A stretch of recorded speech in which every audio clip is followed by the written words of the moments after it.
Olá, alunos! Como vocês estão? Eu espero que esteja tudo bem com vocês, que vocês estejam conseguindo acompanhar todas as aulas, que a família de vocês estejam com saúde, que vocês também estejam com saúde, tá? Como vocês sabem, as nossas aulas, antes de começar com a matéria nova, a gente começa com a correção dos exercícios da última aula. Então, hoje eu vou corrigir a aula 3 com vocês, antes da gente ir para a aula 4, beleza? Na última aula a gente falou sobre festas religiosas. Conversamos sobre o Toré, o Círio de Nazaré, Marcha para Jesus, Hana Matsuri. E aí a gente tem aqui algumas atividades, tá?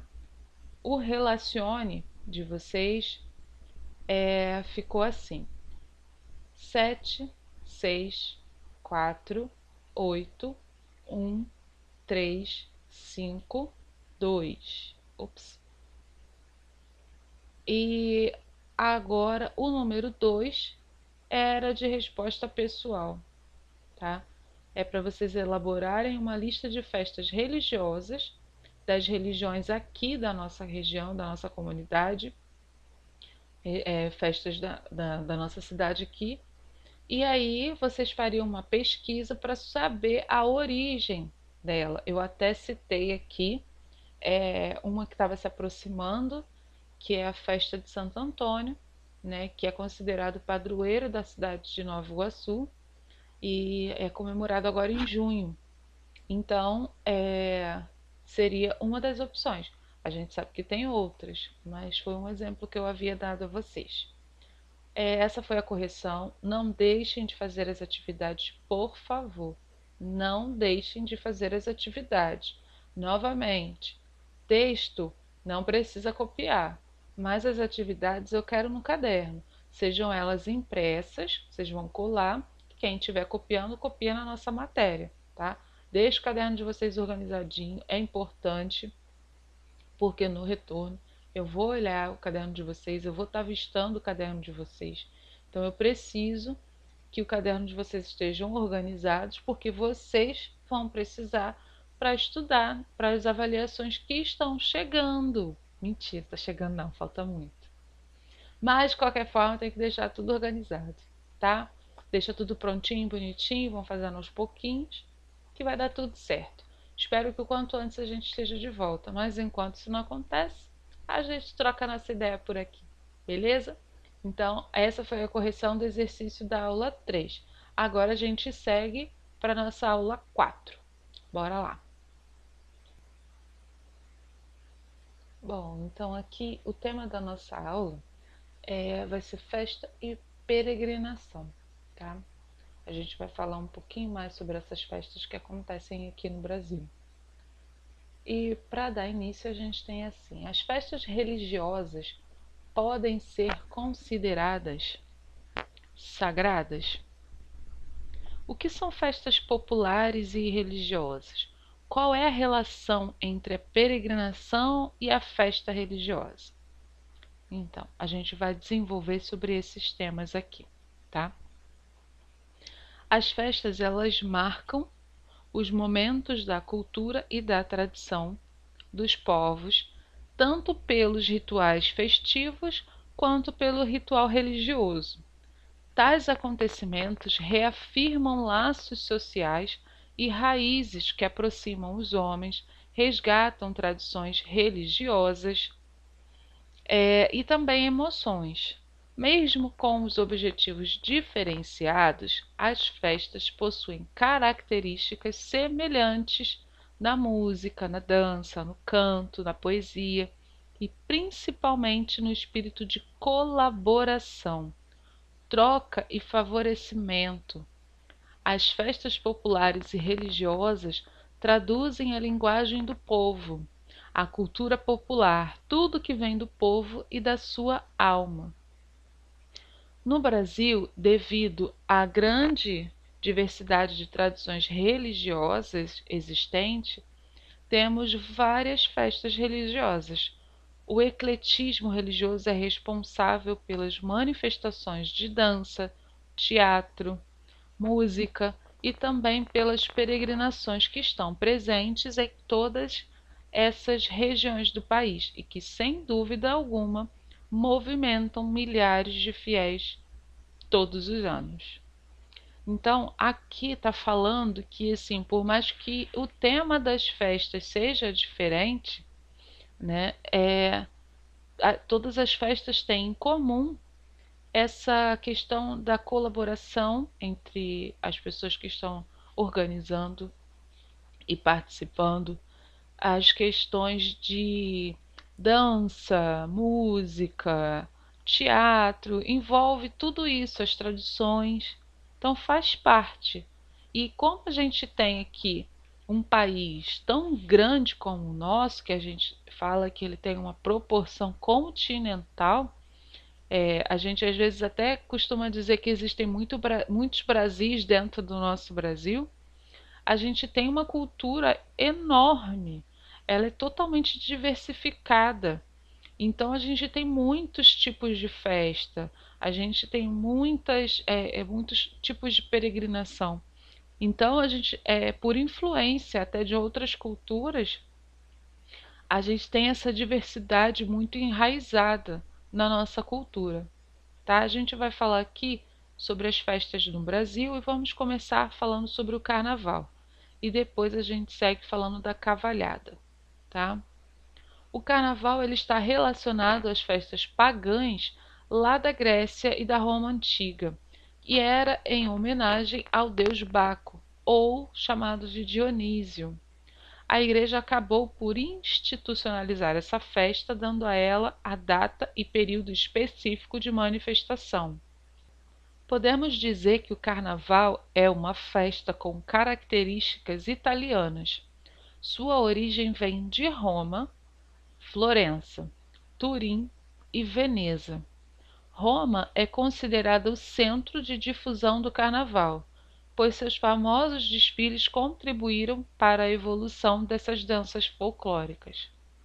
No Brasil, o carnaval é uma festa popular que mistura as tradições europeias com as tradições africanas, com os bailes de máscara e os desfiles de escola de samba em carros alegóricos. Mistura também música e diversos instrumentos musicais. Então, essa é a característica do carnaval.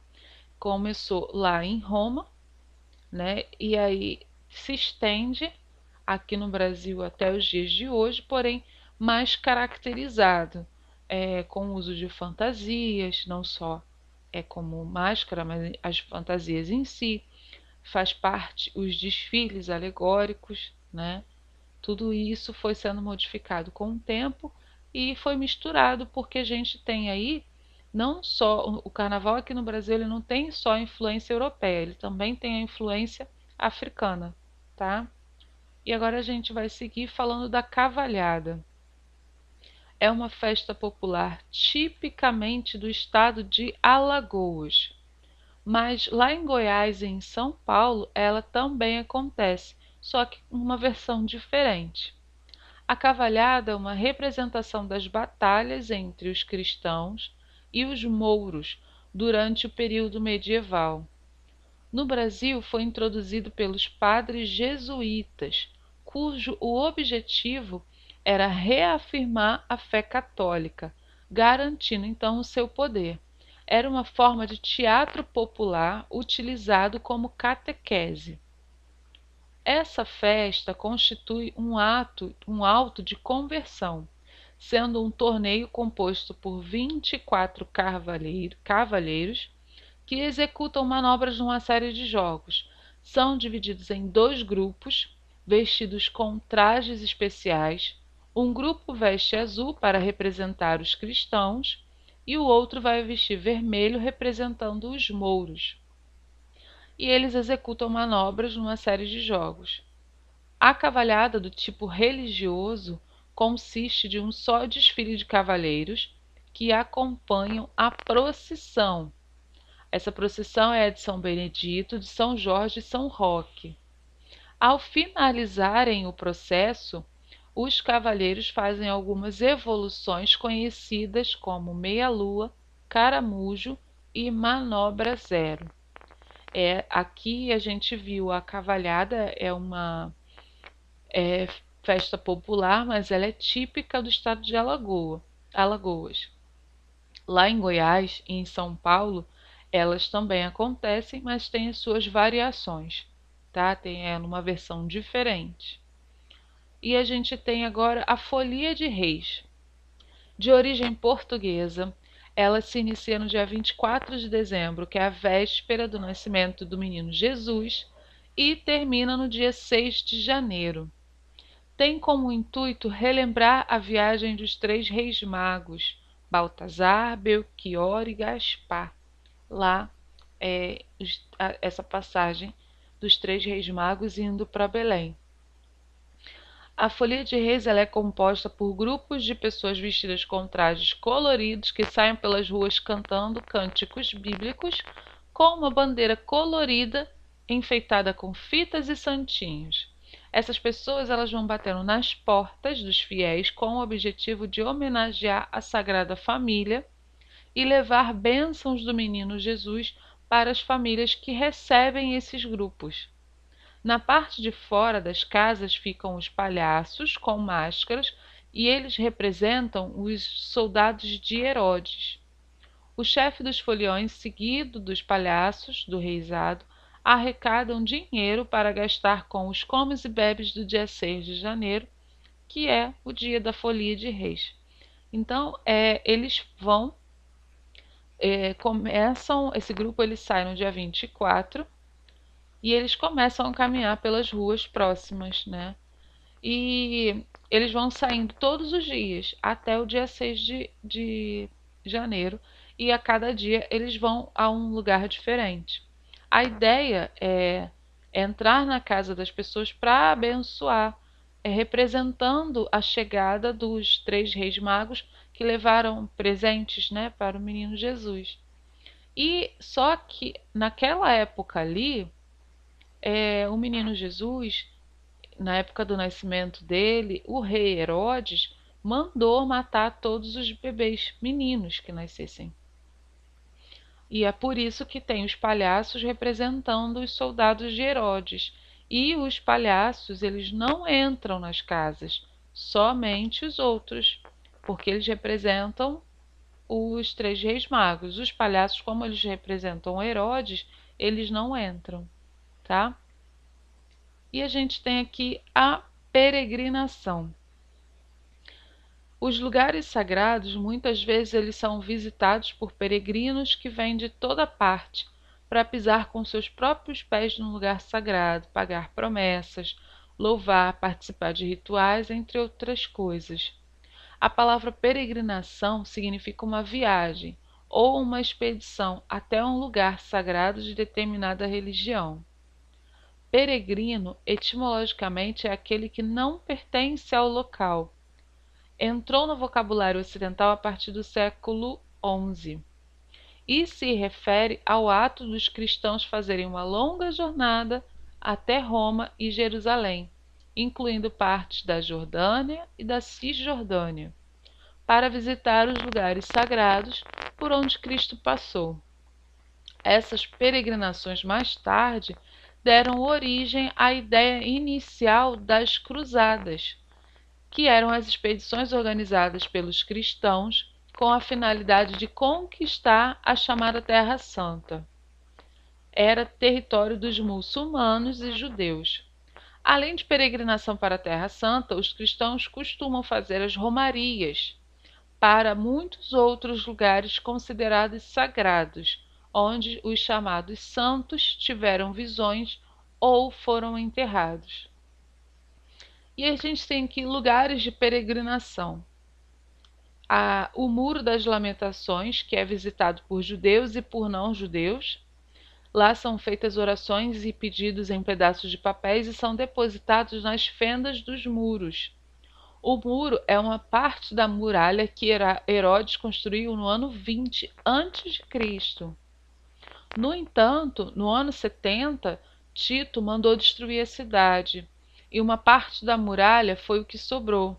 Ele deixou esse pedaço de construção para servir de símbolo do que ele julgava ser a grandeza dos soldados romanos, que com a sua força destruíram todo o templo.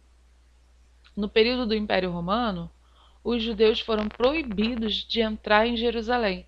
Só no período bizantino é que eles puderam entrar novamente, uma vez ao ano, bem na data que o templo foi destruído. Assim eles poderiam lamentar a dispersão do seu povo e chorar sobre suas ruínas.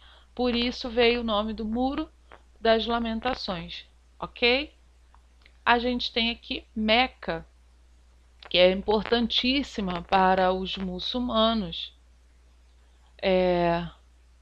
O Hajj é o quinto pilar do Islã, prescrito pelo Alcorão. Possuem dois significados. De um lado, ele representa o retorno às fontes da fé, do outro, ele manifesta a universalidade do Islã. Todo muçulmano, se tiver condições, deve fazer uma vez na vida a peregrinação até Meca, pois significa visitar e fazer rituais na cidade natal do profeta, que é muito importante para ele, que é Maomé. Quando eles estão em Meca, os muçulmanos se vestem de branco para os rituais, demonstrando que não existe divisão de classe entre os fiéis, apenas o sentimento de devoção a Alá. Nos rituais é um sentimento marcante. Nenhuma criatura deve ser perturbada. É também um momento de fraternidade entre eles. E aqui eu deixei uma pesquisa para vocês fazerem sobre o que são relíquias. Vocês vão pesquisar o que são relíquias e dar exemplos, tá? E aqui tem um texto falando que ao menos uma vez na vida quero ir até Meca. Aqui está explicando o que é a Meca, que é o nome da cidade mais importante para os islâmicos. Lá se passou a história do fundador do islamismo, que foi a história de Maomé. E conta a história que ele recebeu a visita do arcanjo Gabriel, que ditou esse livro para eles, conhecido como Alcorão. E ele não sabia escrever, guardou de memória todas essas palavras que ouviu do arcanjo e passou a divulgar. Ele morava em Meca, mas teve que sair da cidade para ir para Medina. E lá ele se tornou um homem forte, senhor dos exércitos, e pôde então voltar para Meca e se estabelecer.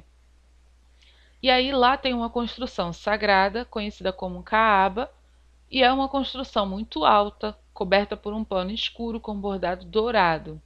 Dentro dessa construção tem uma pedra escura que é venerada pelos islâmicos.